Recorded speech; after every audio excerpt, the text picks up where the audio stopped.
Welcome to the Bobcast, episode 12. In-game we're at 9-1. This episode, we're going to talk about the Baltimore Orioles, how we're looking at September 1st, going forward, hopefully towards the playoffs. So let's see. Right now, Baltimore has the best record in the league, in first place, the whole shebang, but you figure in first place you'd have a pretty good shot of making the playoffs. Right now, I'm not so sure. Baltimore only has a 2-game lead over Tampa Bay. So Jimmy is right on my heels. We've been back and forth the entire season. And at the same time, I'm only 2 up on the team that's in the lead for the wild card, Detroit.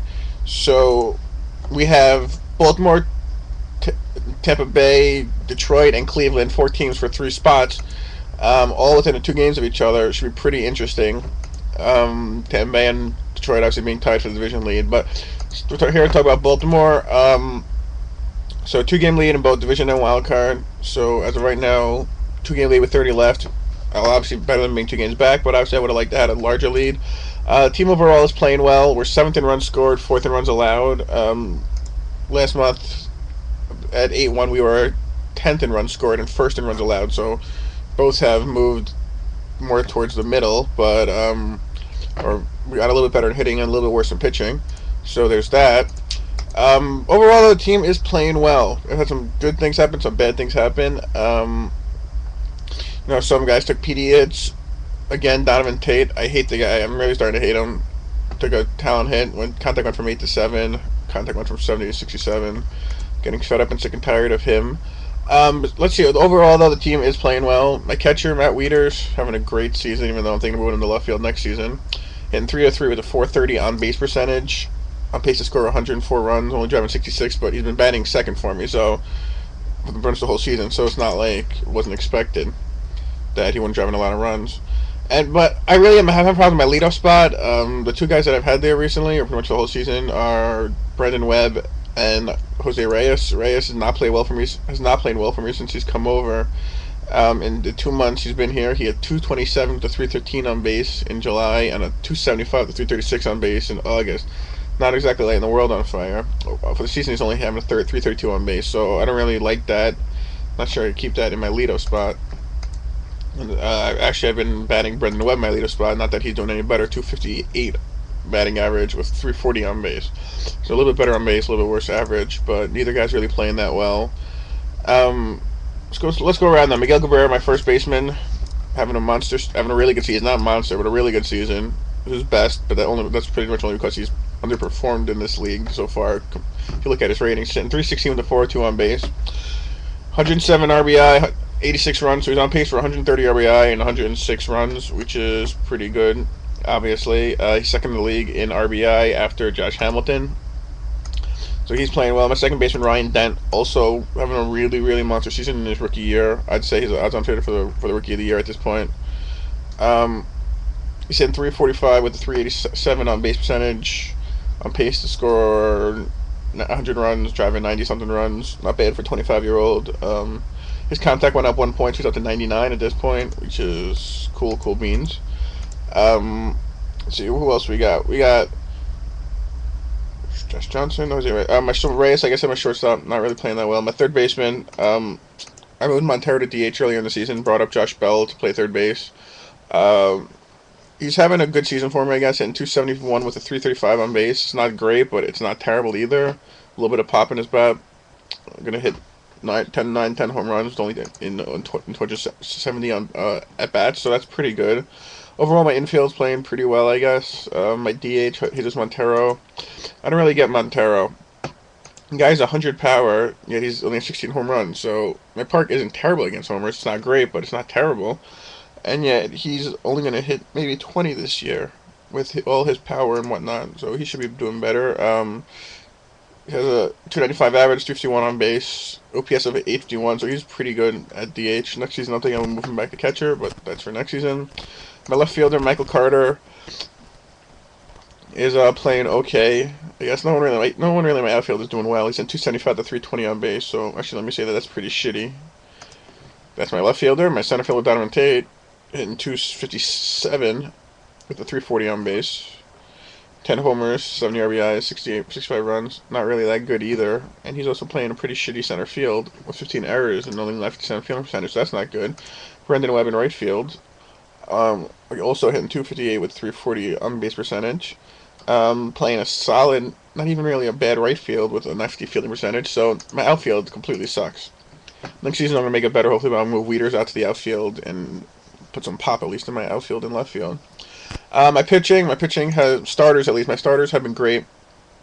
Starters have been holding it down, doing the thing. We'll start with my ace, Rob Ward.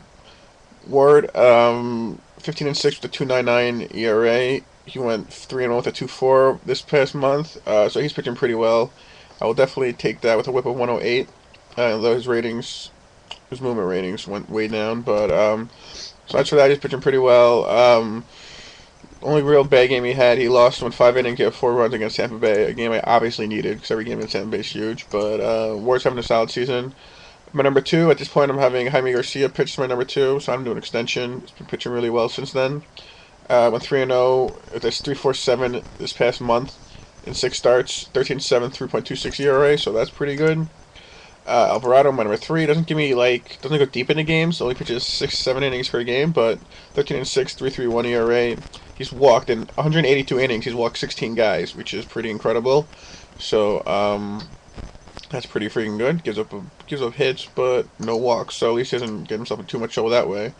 Number 4 is Zach Britton. Britton has had a pretty bad year all around. 4.55 ERA in 182 innings. Not good, especially since last year he pitched to a 3.5, so he's a run over what he was last year. But he is pitching better the last 2 months. July, he won pitcher of the month, actually went 3-1 with a 1.08.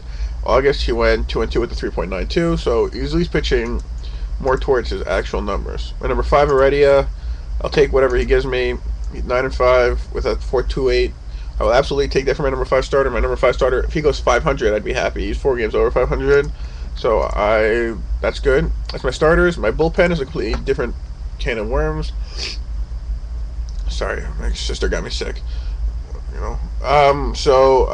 Heredia. No, I mean my bullpen. Whoever I've put as a closer has been terrible for me. I started the season with Madsen as my closer, and yet he went 0-2 with the 3 saves and a 12.54 ERA in March, April. So then I moved him out of the closer role, and what does Madsen do? May and June pitches to a 1.26 ERA and then a 2.35 ERA. So I figure, well, he's turned it back around. I'll put him back as a closer. He goes 1-2 with 6 saves and a 9 ERA. Then in July, when I made him back to closer, and then the first sim of August blew 2 saves again there. He's 2-7 overall with 16 saves with 4.8 ERA. Only good as a setup man. Has been terrible as a closer. My other closer option, who I went with when Madsen wasn't the closer, was Brian Mattis, my old ace prospect. Mattis, lefty, 174.70, should be pretty good. He's 8-5 with 25 saves, 4.19 ERA. When I had him in the bullpen, he pitched to as just a middle reliever, pitched to a 2 ERA. May, June as a closer, 5.4 ERA, 5.51 ERA. So then, of course, I went back to Madsen, and Mattis pitches to a 1.65 ERA. Whoever I make my closer, the other guy does well, and the guy killed me as a closer. Between them, they've blown 11 saves. 11 saves blown between those 2 guys. That is just ridiculous and way too many. Rest of my bullpen has been Axford pitched great at the beginning of the year. Actually, first half of the year. 3.29 ERA in March, April, 1.31 in May. And then he started going up. June was 4.56, July is 5.14, August 7.15. So no one, 2 guys, Leroux and Egan, have been solid. Everyone else really in the bullpen has sucked. That's pretty much it for the major leagues, late major leaguers. Obviously, my prize prospect, there's only 2 guys in minors who matter. The second one is Jose Gonzalez. I signed as a free agent, gave him a lot of money, $8.7 million for 5 years. He has a 96, 53, 85, so I guess I could bring him up if I needed a starter, but he's developed nicely in the minor leagues, a lefty starter. So that's good. And my prize prospect, Harry Murray, my shortstop, 19 years old. Ratings gone all the way up to 83, 62, 35 with an 81i and a 77 avoid K. Definitely major league level, better than some of the schmucks I have in my majors, but thinking of bringing him up for September, but I'm going to leave him be in the minors, I guess, for now. Don't want to start his clock. But yeah, that's pretty much all that's going on so far in Baltimore. 2-game lead in the division, 2-game lead in the wild card. Over the wild card lead, I should say. So I just need to be one of those teams. I just need to be able to be better than Detroit or Tampa Bay, not both. One or the other. That's all I need. No one else is really even challenging for the wild card. Boston's 10 games back. Kansas City's 7 games back. Minnesota's 9 games back.